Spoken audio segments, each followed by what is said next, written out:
¿Me escuchan bien? ¿Sí ven bien mis slides? Doctor, todo bien, doctor. Muy bien, ok, vamos a empezar. Agradezco mucho la invitación de la Sociedad Mexicana de Salud Pública. Vamos a empezar a hablar un poquito, un tema corto sobre la efectividad de la vacuna trecevalente neumocóxica contra neumococo, que es la que usamos en México como resultado de vigilancia activa. Y vamos a hablar específicamente de la experiencia que tenemos en Tijuana, Baja California, México, desde el 2005. Estos son mis conflictos de interés. Yo soy maestro en ciencias en vacunología y desarrollo de fármacos. Actualmente estoy trabajando en el desarrollo clínico de diferentes vacunas contra COVID, además de lo que ya se me mencionó, y soy infectólogo pediatra de formación. Es muy importante recordar unos conceptos de la Organización Mundial de la Salud, ¿no? Hay diferentes métodos para llevar a cabo investigaciones epidemiológicas. ¿Y quién más que ustedes para saber de eso? La vigilancia y los estudios descriptivos son muy importantes para analizar distribución, pero los estudios analíticos permiten, vaya la redundancia, analizar los factores determinantes. Esto es muy importante. Sin embargo, dependiendo del sistema de vigilancia, también se pueden analizar factores determinantes, dependiendo del tipo de vigilancia activa, prospectiva, pasiva, depende, ¿no? Existen muchos tipos de sistemas de vigilancia por división de la OMS, ustedes lo saben perfectamente. Por ejemplo, para enfermedades crónicas como diabetes, hipertensión, está el sistema Stepwise, que lo conocen bien, yo no trabajo en eso.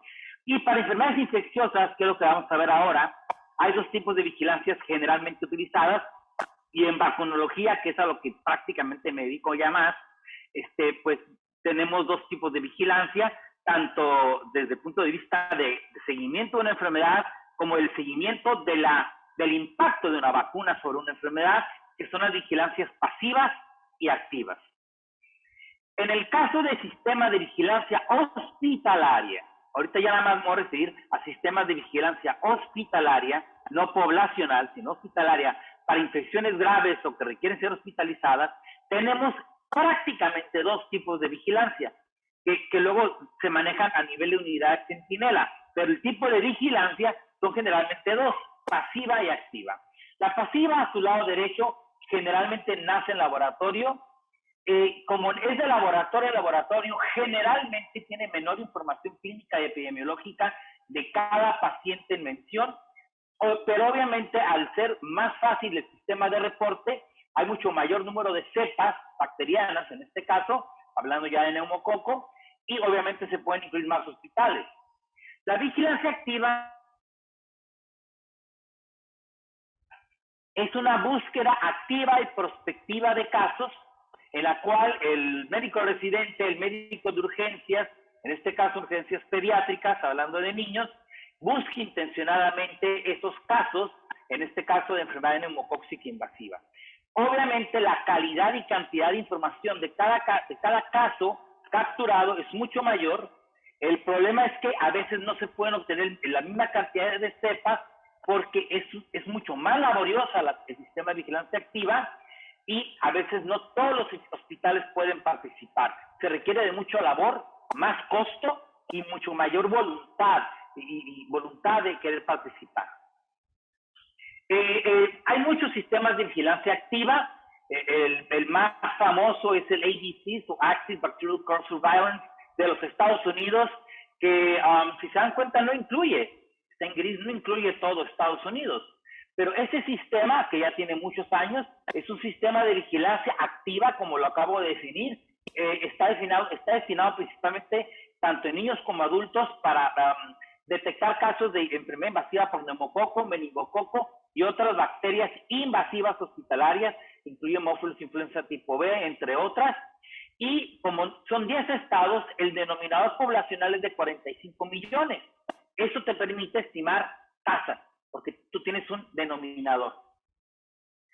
Un ejemplo de lo que hace el ABC en los Estados Unidos en enfermedad invasiva neumocóxica, aquí en niños, por ejemplo, vemos en azul vienen siendo todos los casos de enfermedad invasiva neumocóxica, y en gris las enfermedades invasivas neumocóxicas asociados a la vacuna trecevalente de neumococo conjugada, y vemos que aquí hay una tasa muy elevada, son casos por 100,000, una tasa de ataque y vemos que cuando se introduce la vacuna de 7 serotipos, bajan los casos, tanto los incluidos en la vacuna como no, y luego cuando se introduce la vacuna de 3 serotipos, bajan casi totalmente los casos en gris, o sea, las vacunas asociados a la vacuna de 3 serotipos, pero los azules bajan también, pero no totalmente, porque la vacuna cubre 13 serotipos de los casi 100 que ya tenemos. Y si nosotros vamos a fechas ulteriores, 2016, 2020, vemos que hay un incremento ya un poco más de casos, pero la vacuna de 13 serotipos sigue siendo bastante efectiva. En México, antes México pertenecía al CIREVA, ya no. A partir del 2013 tenemos un sistema que se llama Grupo Interinstitucional para la Vigilancia de Enfermedades Bacterianas Prevenibles por Vacunación. Se me va el aire nada más decir todo este título, que se llama GIVEPAC, que antes era CIREVA. Lo coordina una persona a la que yo respeto mucho, que es la doctora Gabriela Echaniz, del Instituto Nacional de Salud Pública, que incluye 26 hospitales y 16 estados. Y aquí está la distribución de nuestro país, que es un gran país, como Argentina, un país muy grande. Pero vean, o sea, por ejemplo, yo soy de aquí, de Tijuana, donde nace Latinoamérica de norte a sur. Es casi la ciudad más septentrional de Latinoamérica, le gana nada más Mexicali. Entonces, aquí, que es la frontera más transitada del planeta, de 100 a 300 mil personas la cruzan legalmente de manera diaria, no está incluido en este sistema de vigilancia, ¿no? Entonces, aquí hay un poquito de sesgo de detección de casos, pero bueno, es el sistema que existe. Voy a reportar lo que tengo del 2015 de 26 hospitales que ya se mencionaron por parte de la red. Y vean, en ese año, el 2015, en México, con un sistema de vigilancia pasiva, se detectaron 115 neumococos invasores en todas las edades, y en menores de 5 años, que estamos hablando ahorita de mi tema que es pediátrico, solamente 50 cepas, de las cuales 27 fueron neumonías, y de estas 19 por aspirado bronquial. Y aquí está el doctor Giglio, que es un querido y apreciado amigo mío. Pues aspirado bronquial no es implícito de enfermedad invasiva, porque así como puede haber neumococos, puede haber Streptococcus viridans, puede haber Klebsiella, puede haber Staph, puede haber mil bacterias. Entonces, este 38% de este número de cepas, pues me está hablando de que el sistema no me está diciendo todo lo que tengo que saber. Esto es ya más actual, al 2019, y nada más quiero que vean un solo número. Las tablas no me gustan mucho para presentarlas, que es el total de aislamientos de neumococo invasor en el 2019 en un país de 130 millones de habitantes. Y vean que son 82 cepas. Entonces, realmente tenemos un subregistro muy importante, y lo vemos también con meningococo y con otras enfermedades. Para comparación, el CIREVA en Chile en el 2014, con una población de 18 millones y México de 130 millones, Chile reportó más casos, 153 enfermedades invasivas neumocóxicas en menores de 5 años, 3 veces más que México, que tiene mucho más población. Entonces, nuestro sistema de vigilancia pasiva, desafortunadamente, no lo estoy criticando, desafortunadamente, por muchos motivos, no está funcionando como debe de funcionar. Les voy a hablar de una experiencia muy local y al final un poquito de una parte nacional, que es la experiencia con vigilancia activa, prospectiva, en menores de 16 años de edad, porque en mi Hospital General de Tijuana, que es donde voy a reportar esta información, solamente entran a pediatría a los menores de 16 años. Esta es la primera gráfica, es una gráfica que muestra 11,5 años de vigilancia activa para enfermedad invasiva neumocóxica, y vamos a ver la reducción de todas ellas con un gran impacto sobre epidemia y meningitis, neumocóxicos y desaparición del serotipo 19A con 11,5 años de vigilancia activa. Vamos a explicar la gráfica. Yo empecé esta vigilancia activa en octubre del 2005.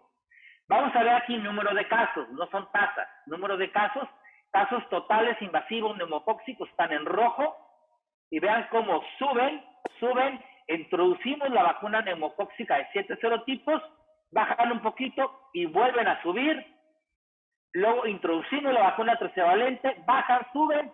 Yo les puedo decir que para el 2019, cuando esta vigilancia terminó, estamos como por acá. 1 a 2 casos al año en este grupo de edad. En verde son los, en amarillo son las meningitis neumocóxicas. Vemos cómo bajan, aquí están aquí, bajan, entra la citivalente, bajan, luego suben, bajan, suben, bajan, suben y ya prácticamente no tenemos meningitis neumocóxicas. Los empiemas tenemos aquí, suben, con la citivalente bajan, bajan, bajan, suben, bajan y siguen bajando. Y voy a hablar específicamente de empiemas y meningitis neumocóxicas más adelante. Y algo muy interesante es el serotipo 19A. El serotipo 19A, que todos sabemos es el más invasor y el que más se asocia a resistencias antibacterianas. Vean cómo aquí empieza, viene la citivalente y como se vio en todo el mundo, al iniciar la citivalente hay un incremento del 19A que se mantiene y que mata mucho, pero viene la trivalente y prácticamente desapareció en nuestro hospital el 19A. Algo muy importante del 19A, esta es una de las ventajas de tener una hoja de Excel con una gran cantidad de información en base a vigilancia activa, es que yo puedo analizar mi data. Y este es un estudio justo antes de iniciar la vacuna con 19A, no está publicado, el anterior sí está publicado, está la referencia y está presentado en congresos. Este no está publicado, pero se presentó en un póster en el Congreso Internacional de Neumococo en Iguazú, en el 2012, y vamos a ver que para ese momento el 21% de los aislamientos invasores de neumococo eran 19A. Y yo comparé los niños con 19A con los no 19A y pues se morían más, tenían más meningitis y duraban más días hospitalizados. Sí, aquí yo no alcancé a ver una P estadísticamente significativa, pero después de haber hecho tanto tiempo de investigación, maestrías, doctorados, etcétera, a mí no me interesa tener una P menor a 0.05 si estoy hablando de muertes. Estoy hablando que hay 3 o 4 veces más muertes. ¿Por qué? Porque la N total no es tan alta como para lograr esta P, pero hay muchos estudios internacionales donde la N es mucho más elevada y la P sí es estadísticamente significativa. O sea, lo que estoy mostrando aquí de Tijuana es lo que se ha mostrado en todo el mundo. El 19A era muy invasor, muy mortal, muy costoso y desapareció en nuestro hospital gracias a una buena cobertura de vacunación con una buena vacuna. Conclusiones parciales en este estudio de 11,5 años de vigilancia activa. Previo a la vacunación de PCV3, el serotipo 19A era el más frecuente. Después de iniciar la vacunación, el serotipo 19A prácticamente se desapareció. Después del inicio de la PCV13, sí hemos tenido reemplazos con otros serotipos que no están incluidos con la PCV13, que son 22S, 6A, 18C, etcétera. Pero aún así seguimos teniendo un gran impacto en reducción de bacteremias, de meningitis y empiemas neumocóxicos. Esto es nada más de empiemas, y este es un estudio muy interesante, está también publicado, hace 2 años lo publiqué, todos son revistas indexadas en PubMed y en Medline. Aquí es el número de casos totales, es la misma gráfica, y vemos cómo en negro está el total de empiemas, aquí está la PCV7, bajan, suben, meto la PCV13, bajan, y luego un pico de elevación. Y ahorita lo vamos a explicar. En rojo están los empiemas por neumococo, empiemas pleurales por neumococo, que fueron 64 en estos 12 años de vigilancia. Viene la PCV7, bajan, suben, viene la PCV13 y vean cómo casi no tenemos empiemas por neumococo. Pero quiero que vean, no la amarilla, quiero que vean la verde, por estafilococo. Prácticamente no teníamos empiemas por estafilococo y aquí los empezamos a ver. Curiosamente, al iniciar PCV13, empezamos a ver una presencia de empiemas por estafilococo que para el 2018-2019, prácticamente actualmente en nuestro hospital, la causa más importante de empiema pleural en niños no es neumococo, es estafilococo. Y de estos, casi todos son Staphylococcus aureus, meticilino resistentes adquiridos en la comunidad, pero sensibles a clindamicina. Otro punto importante que quiero hablar sobre la vigilancia activa, que fue para todos los que es neumococo invasor, pero aquí también lo vemos en empiemas, es la línea azul. Aquí en este año tuvimos un gran problema de casos no detectados, pero a partir del 2008 implementé PCR a los cultivos negativos y prácticamente ya no tenemos casos sin aislar. O sea, el añadir PCR a los cultivos convencionales incrementa mucho la capacidad de aislamiento. Bueno, estos son los serotipos causantes de neumococo, causantes de empiema pleural. Aquí tenemos los previos a la PCV13, son todos estos, vean 19A, el 3, que es muy importante, 6A, 7F, etcétera. Y ya después de la PCV13, que bajaron mucho, el 3 sigue siendo importante. ¿Por qué? Porque la PCV13 es muy buena para impedir enfermedad invasiva en sangre o en meninges contra el serotipo 3, pero contra serotipo 3 en mucosas, y la gran mayoría de las neumonías no son bacteriémicas, vienen desde la mucosa, el efecto de la PCV13 no es tan bueno. Otro caso muy interesante aquí es el impacto ya en sí, o la efectividad, si le queremos llamar, que son casi sinónimos, de la PCV13 solamente sobre empiemas pleurales neumocóxicos o no neumocóxicos. Todo lo que vimos en la gráfica de líneas lo podemos ver en una de barras. Entonces, si vemos el impacto de PCV13 antes y después, o sea, casos por mes. ¿Por qué casos por mes? Porque el intervalo de pre-PCV13 a post-PCV13 son distintos. Entonces no puedo hablar de números totales. Los tengo que ajustar a casos por mes. Entonces, si son casos por mes, antes de implementar y después de implementar PCV13 contra empiemas neumocóxicos por serotipos incluidos en la vacuna, el impacto de la vacuna es de 81%, es altísimo. O sea, la vacuna es sumamente efectiva. Contra todos los empiemas neumocóxicos, independientemente de los serotipos, el impacto de la vacuna sigue siendo muy importante, 56%. Pero dado al incremento reciente de Staphylococcus aureus meticilino resistente como causante de empiemas, el impacto de la vacuna contra todos los empiemas prácticamente es de cero. ¿Por qué? Por la aparición de Staphylococcus. Y esto, sin vigilancia activa, no se puede hacer. Otra vez la meningitis bacteriana. Tenemos mucho, yo he estudiado mucho meningococo también. De 2005 al 2018, 86 casos confirmados de meningitis bacteriana, tanto por cultivo como por PCR. Y en Tijuana, a diferencia del resto del país, en México, el 60% de las meningitis bacterianas con vigilancia activa, o sea, este estudio tiene 13 años de viejo, es un adolescente, es meningococo, seguido de neumococo y luego otros. Y si nos vamos a menores de 3 meses de edad, vean, todo el mundo piensa que en México las enterobacterias son las principales causantes de meningitis en menores de 3 meses de edad. Pues no, con 13 años de vigilancia activa, Streptococcus de grupo B es el más importante y le siguen meningococo y neumococo, también como causante de meningitis bacteriana en niños muy pequeños.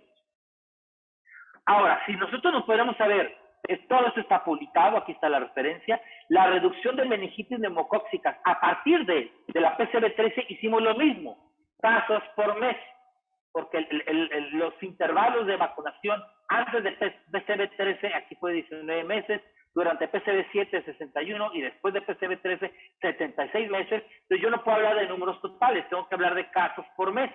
Entonces vemos que cuando se puso PCV7, la reducción de meningitis neumocóxica fue mínimo, pero cuando se introdujo PCV13, hubo una reducción del 64% de meningitis por neumococo, o sea, una alta efectividad sobre meningitis por neumococo con vigilancia activa.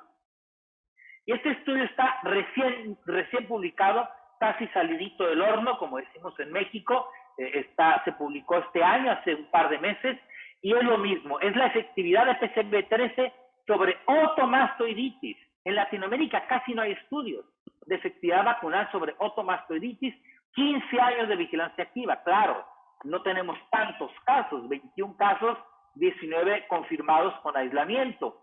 Igual, casos por mes.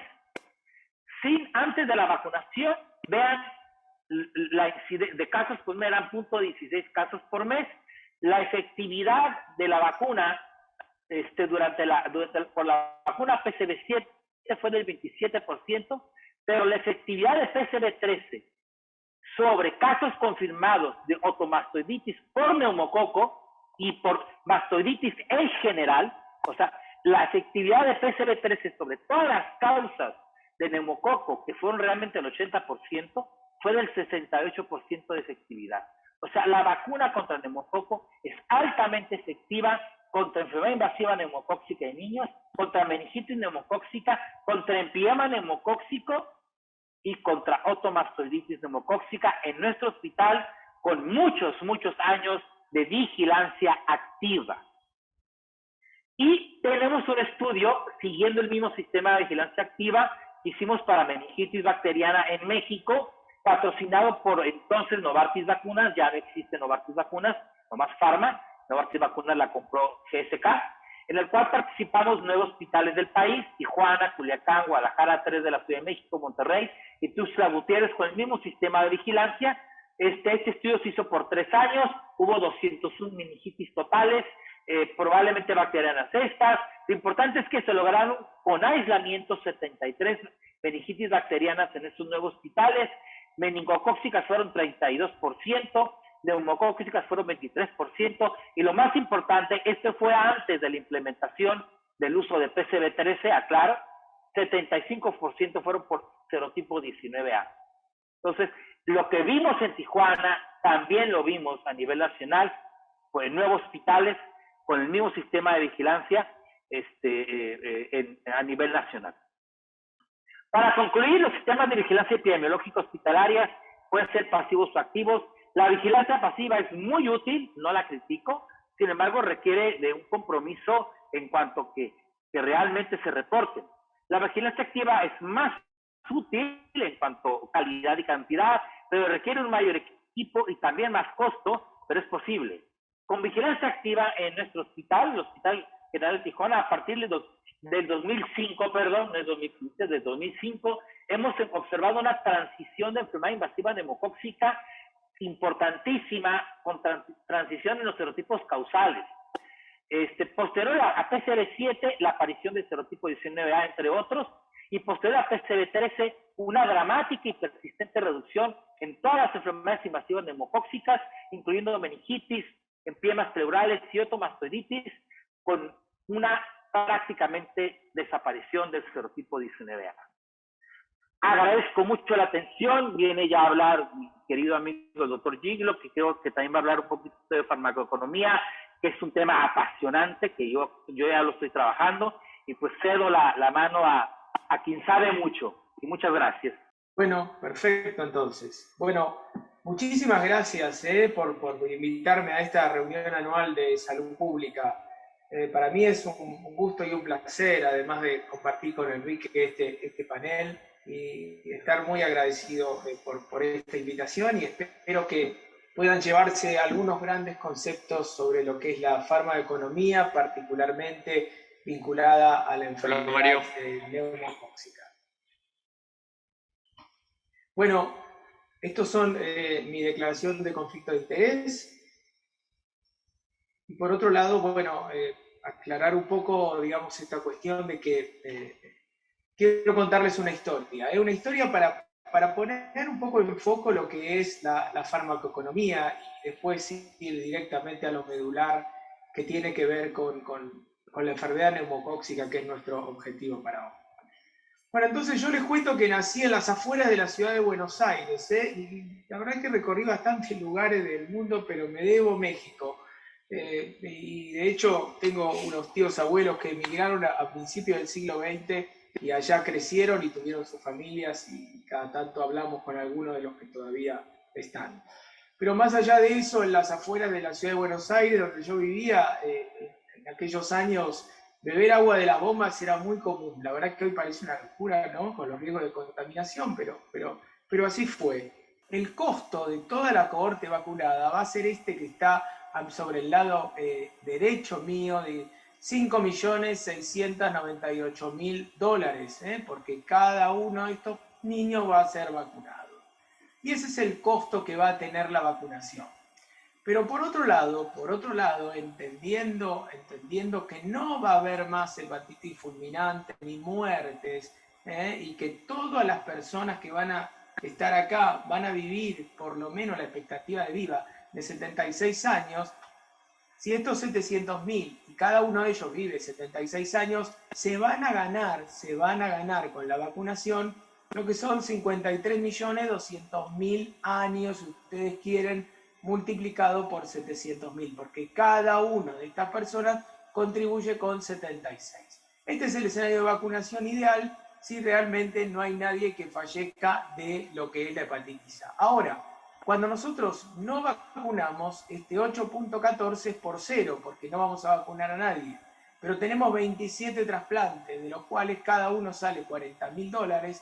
O sea que el costo de evitar los trasplantes va a ser, digamos, si no se evita ese costo, el costo de estos 27 trasplantes va a ser de $1.080.000. Y en términos de años, asumamos que estos niños fallecen a primera edad, vamos a tener un número de años ganados que va a ser, por supuesto, menor al de los vacunados, porque asumimos que no hay pérdida de años. Y cada vez que fallece un niño, sobre todo, se están perdiendo un montón de años por lo que implica la duración de la vida. Entonces, el cociente de costo-efectividad es lo que me sale a mí la vacunación en el numerador, menos lo que menos lo que me sale a mí, lo que tiene que ver con la enfermedad, dividido por el número de años de los vacunados que gané, por el número de años que se ganaron independientemente de no vacunar. Y este resultado da $2.250 por cada año ganado, que son los 2.052 de la diferencia que teníamos entre 53.200 y 53.197. Siempre vamos por ese lado. Así que mi objetivo es describir la experiencia, pero ya en el mundo real y con lo que implica el proceso de toma de decisiones en la incorporación de vacunas, describir esta evaluación económica de la vacunación con la enfermedad neumocóxica en una población particular que son los adultos mayores de 65 años.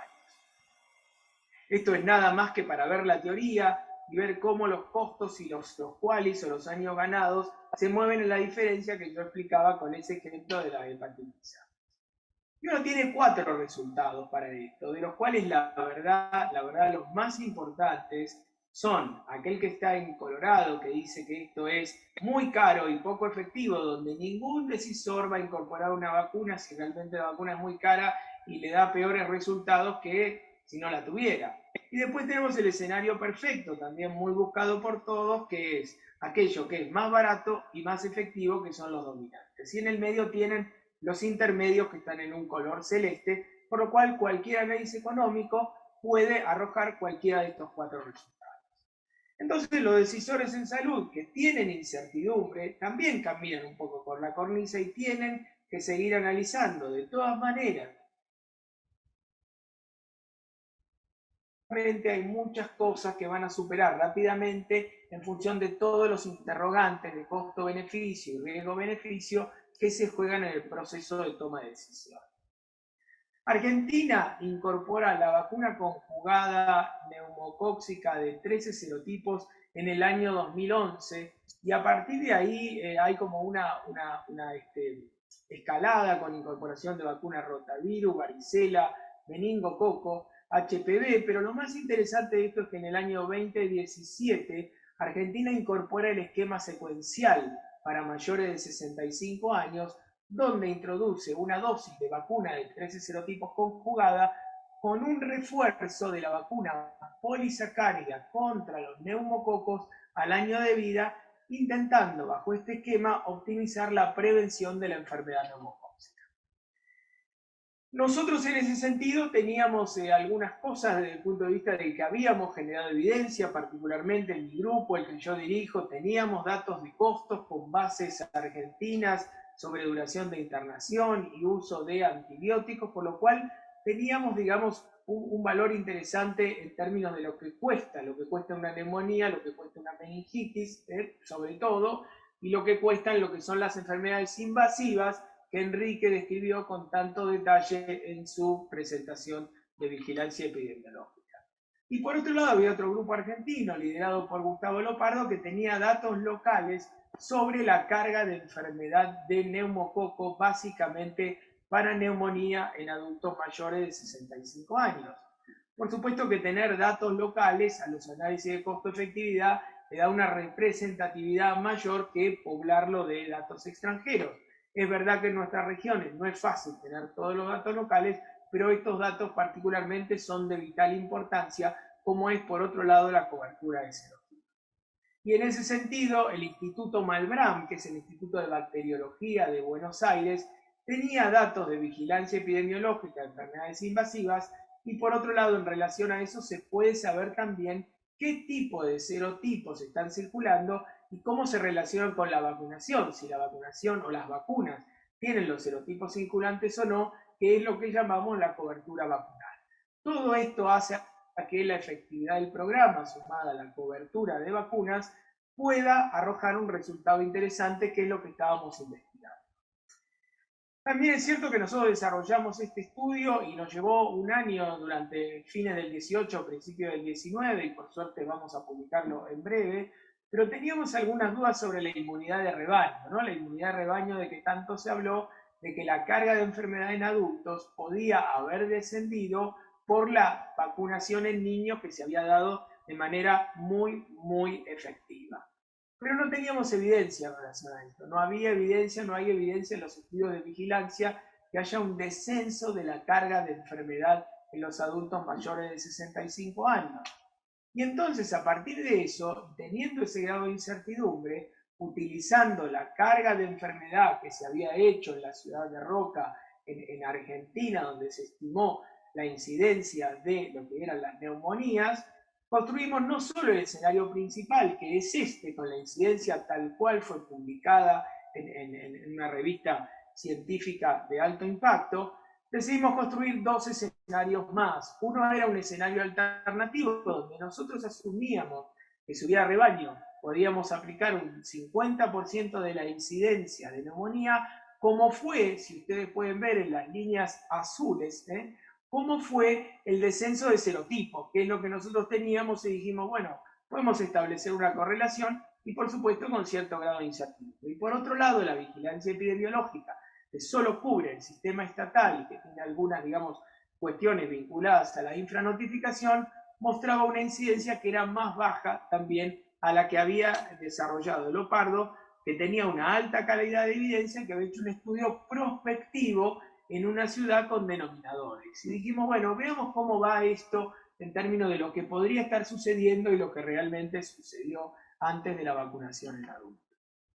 Construimos un modelo de Markov. Un modelo de Markov es una forma de armar un cálculo de manera modelizada, donde nosotros, en función de esto, sobre lo cual ya teníamos bastante experiencia, definimos que necesitábamos la incidencia de casos ambulatorios, los hospitalizados, qué tipo de neumonías y cómo se distribuyen las bacteriémicas versus las no bacteriémicas, y teníamos un dato más que era muy interesante, por lo menos para nosotros, que fue todo el trabajo que habíamos hecho para la evaluación de costos en personas sin factores de riesgo, personas con factores de riesgo y personas de alto riesgo, inmunosupresión, y cuánto costaron esas neumonías, y lo mismo que las bacteriemias. Claramente lo presentamos en una reunión de investigación de la ISPO, de la International Pharmacoeconomic Association, y lo que pudimos demostrar es que había un principio de dosis y respuesta, donde a mayor gravedad teníamos más costos. Y si bien parece una obviedad, logramos cómo poder presentar estos resultados con un gran esfuerzo. Entonces ahora vienen las tablas, que la verdad que me solidarizo con Enrique, no me gustan tanto las tablas, me gustan más los relatos, pero la verdad que tengo que hacerlo porque corresponde, para que ustedes también puedan apreciar un poco la transparencia de lo que estamos haciendo en relación a esto. Entonces, la incidencia, voy a leer solo los valores medios y no los intervalos de confianza. Para el escenario principal la tomamos del estudio de Roca, con casi 3.000 cada 100.000 habitantes en la neumonía en el estudio prospectivo. 1.700 en el escenario de vigilancia epidemiológica fue nuestro segundo escenario, y el tercer escenario es ese donde nosotros decidimos, un poco arbitrariamente, en función de la disminución de los serotipos vacunales por la vacuna PCV3 en niños, que es 1.474. Y debajo de eso están todos los costos que nosotros obtuvimos y actualizamos en relación a lo que tenía el modelo. Y entonces, en ese sentido, lo que se puede ver es, en este caso, lo que son los patrones de distribución. Y fíjense que el 70% de los mayores de 65 años con neumonía se hospitalizan, y por otro lado se distribuyen de alguna manera, como les decía antes. Ahí tenemos estudios sobre cómo son los patrones de distribución, sobre cuántos de esos que se hospitalizan tienen factores de riesgo, cuántos no, y cuáles tienen lo que son los de alto riesgo. Y finalmente, el porcentaje de neumonías positivas por análisis de orina. ¿Por qué? Porque nosotros de alguna forma, y en función de la fuente que ustedes pueden ver sobre la columna derecha, tenemos que estimar para poder medir el impacto los valores de eficacia o efectividad. Y todos esos valores de eficacia y efectividad deberían ser homologables tanto para la PSB13 como la PSB23 para poder tener una coherencia en la construcción del esquema secuencial. Y entonces, acá vuelvo a lo que les decía antes. Ustedes lo que pueden ver acá son los trabajos de ambos, digamos, de ambas vacunas en lo que se llama la eficacia vaccine type, o aquella que se obtiene por análisis de orina. Y fíjense lo que es la ambulatoria, tanto para PSB13 como para 23, las hospitalizadas, para los mismos y, digamos, los autores que ustedes pueden ver, y lo mismo para las bacteriemias invasivas. Claramente, las bacteriemias invasivas, la mayoría son casos positivos de neumococo. Por supuesto, esa efectividad o eficacia es más interesante, es más precisa que lo que vemos en las neumonías, donde muchas neumonías son aquellas que no terminan, digamos, de definirse como tales y pueden ser virales, por lo cual la estrategia para calcular esto también es por lo que es el análisis de orina, positivo para antígenos de neumococo. Y acá les muestro un poco los resultados que les decía sobre los costos, lo que se gasta una neumonía ambulatoria, lo que se gasta una neumonía con factores de riesgo, digamos, y lo que son los hospitalizados y pacientes que tienen hemocultivos positivos, y todo esto se carga en el modelo, la incidencia, la reducción por otro lado, y finalmente lo que tiene que ver con los costos, como les mostraba en el modelo. Pero la efectividad de la vacuna se construye en base a la eficacia por un lado, en base a la cobertura vacunal, donde nosotros asumimos una cobertura del 85% para el éxito del programa, y por otro lado, cuántos serotipos que están en la vacuna cubren también este fenómeno. Y entonces ustedes pueden ver ahí, donde, ¿no?, según los resultados que pueden ver en el gráfico, la cobertura de serotipos para PSB13 estaba en 36.37, pero le agregamos eso, teniendo en cuenta el descenso de los serotipos vacunales, lo que era la cobertura de la 23 sobre los no PSB13, asumiendo que en todos estos serotipos teníamos una fuerte ventaja también por la polisacárida de 23.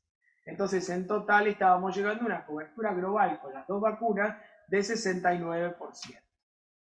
Y finalmente, el estudio de Torrington es un estudio muy interesante respecto a los resultados a largo plazo.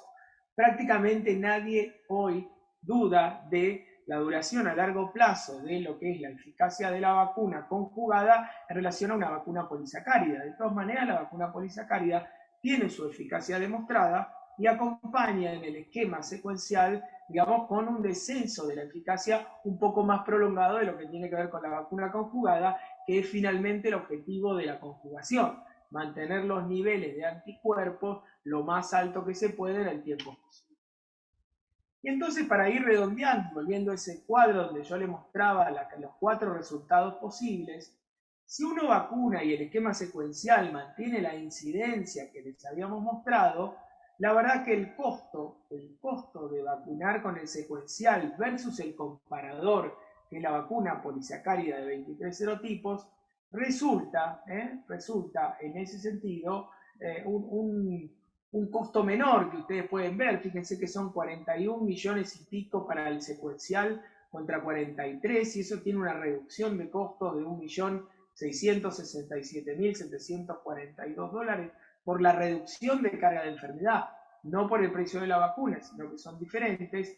Y finalmente, cuando se ve cuántos años se ganan, fíjense que los años del esquema secuencial por muertes evitadas son realmente mayores que lo que son con la vacuna polisacárida sola, por lo cual el costo por año da negativo, lo que llamamos dominada.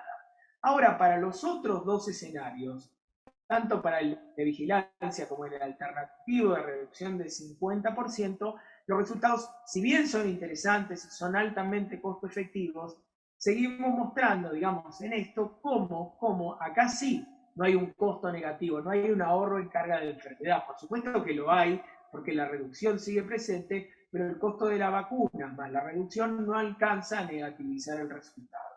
Y los años de vida ganado, por supuesto, en los dos escenarios, también son mayores en el esquema secuencial por las muertes evitadas. Pero cuando hacemos el cociente, claramente hay un ICER que habla de un costo incremental, que es el ICER de $2.141 por año de vida ganado en lo que es el escenario de vigilancia y 3.740 en la reducción del 50%. ¿Esto por qué sucede? Porque si bien la carga de enfermedad más grande la tiene el esquema secuencial en función de que nosotros usamos la incidencia del estudio prospectivo, pero después viene el escenario de vigilancia, que también es alto. Cuanta más alta es la carga, más efectiva es realmente la costo efectividad. Bueno, y acá tienen los eventos evitados. La verdad que esto es interesante mirarlo con detalle, pero es medio como aburrido leerlo todo, pero ustedes pueden ver el número de muertes o eventos evitados, que va alrededor de 400 muertes evitadas con una vacunación, digamos, y una cobertura de 85%. Ahora, todas estas asunciones, si bien son medicina basada en la evidencia, en función de trabajos publicados o presentados, tienen un nivel de incertidumbre. Entonces, lo que hacemos es el nivel de incertidumbre de estas cosas y poder analizarlo. Y acá tienen las variables, cómo se mueven en función del intervalo de confianza del valor. Porque uno dice, bueno, el valor es 4, pero el intervalo va entre 2 y 8. Entonces, ¿qué pasa si es mayor? ¿Qué pasa si es menor? Y lo que pueden ver acá es que algunos resultados son sensibles, como por ejemplo los casos positivos del urine analysis en función de los intervalos. Y hay otros prácticamente que no mueven la aguja en relación a esto. Pero no conforme con esto y viendo todos los inputs o datos de entrada al modelo que pueden modificar este resultado, nosotros construimos lo que se llama un análisis de sensibilidad probabilístico, que se llama también de Monte Carlo, donde el programa que usamos, y la mayoría de las personas que trabajan en farmacoeconomía lo utilizan, es simular, agarrar todos los datos y mezclarlos alrededor de 10.000 veces.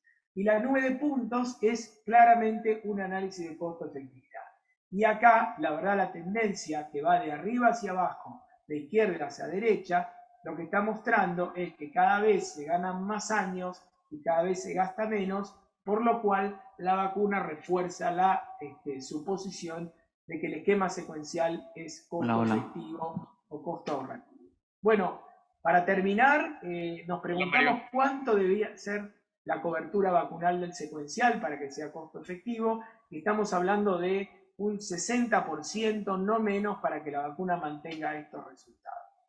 Algunas predicciones del modelo a largo plazo en otros estudios, cuánto tarda el rebaño, cuánto no, es una discusión que todavía hay que dar. Los modelos hablan de entre 5 y 6 años. Y por otro lado, el impacto en enfermedad invasiva está mostrando también que algunos datos son positivos y otros no, por lo cual el tema sigue en discusión. Y para terminar con el tiempo, ¿cuáles son las conclusiones de este estudio? Y estoy dispuesto para preguntas o comentarios. Es que el esquema secuencial PCB13, PP23 polisacárida ha mostrado valores costo ahorrativos en el escenario principal, en personas mayores de 65 años, considerando la reducción de cobertura vacunal luego de la incorporación, solo la cobertura. Pero después tenemos el escenario de vigilancia epidemiológica y el escenario alternativo, con descenso también de la incidencia, que mostraron resultados altamente costo efectivos con esas estimaciones. Esperamos publicar este trabajo en enero del 2022, por lo cual ya este trabajo está aceptado. Y por supuesto será un gusto para mí compartir con ustedes comentarios, inquietudes y preguntas. Muchísimas gracias por la atención.